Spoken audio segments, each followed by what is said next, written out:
Woe to the obstinate children, declares the Lord, to those who carry out plans that are not mine, forming an alliance but not by my spirit, heaping sin upon sin, who go down to Egypt without consulting me, who look for help to Pharaoh's protection, to Egypt's shade for refuge. But Pharaoh's protection will be to your shame. Egypt's shade will bring you disgrace. Though they have officials in Zoan, and their envoys have arrived in Hades, everyone will be put to shame because of a people useless to them, who bring neither help nor advantage, but only shame and disgrace. A prophecy concerning the animals of the Negev. Through a land of hardship and distress, of lions and lionesses, of adders and darting snakes, the envoys carry their riches on donkeys' backs, their treasures on the humps of camels, to that unprofitable nation, to Egypt, whose help is utterly useless. Therefore I call her Rahab, the do-nothing.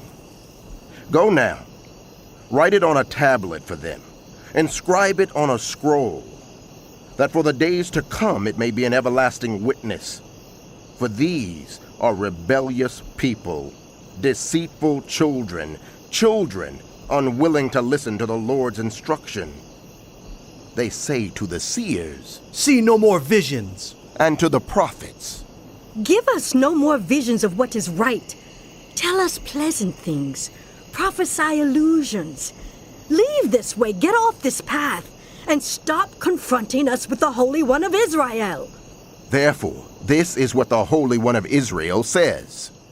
Because you have rejected this message, relied on oppression, and depended on deceit, this sin will become for you like a high wall, cracked and bulging, that collapses suddenly in an instant.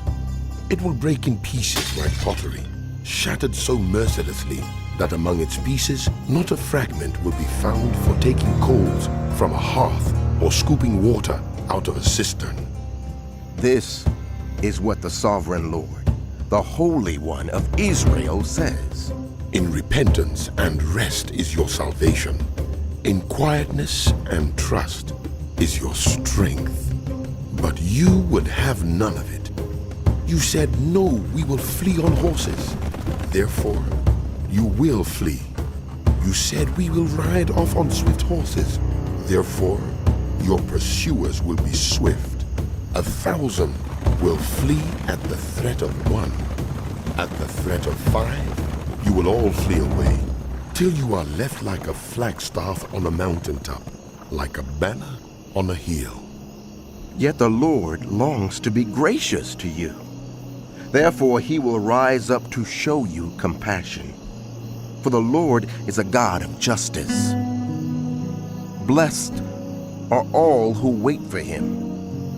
People of Zion, who live in Jerusalem, you will weep no more.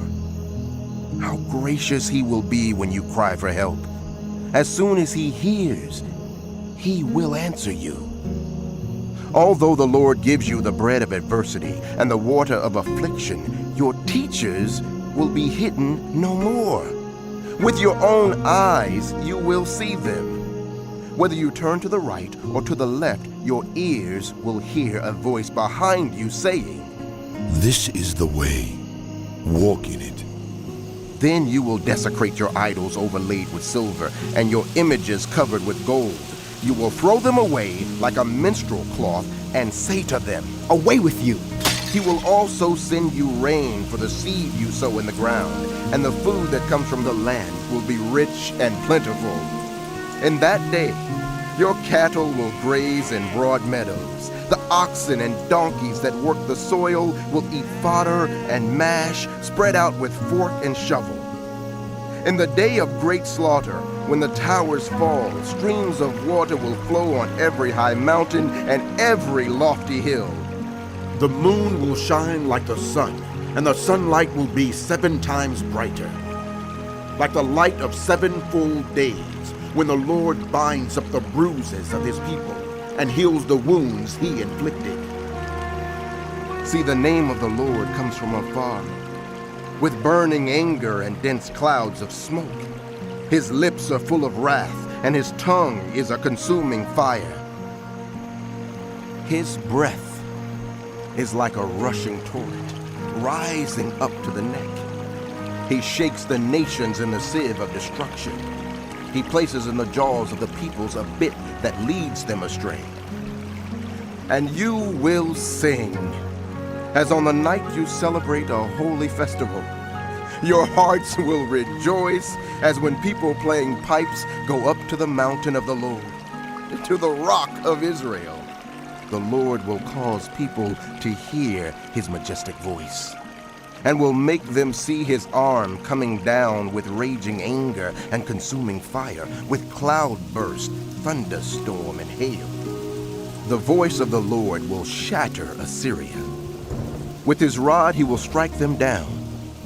Every stroke the Lord lays on them with his punishing club will be to the music of timbrels and harps, as he fights them in battle with the blows of his arm. Topheth has long been prepared. It has been made ready for the king.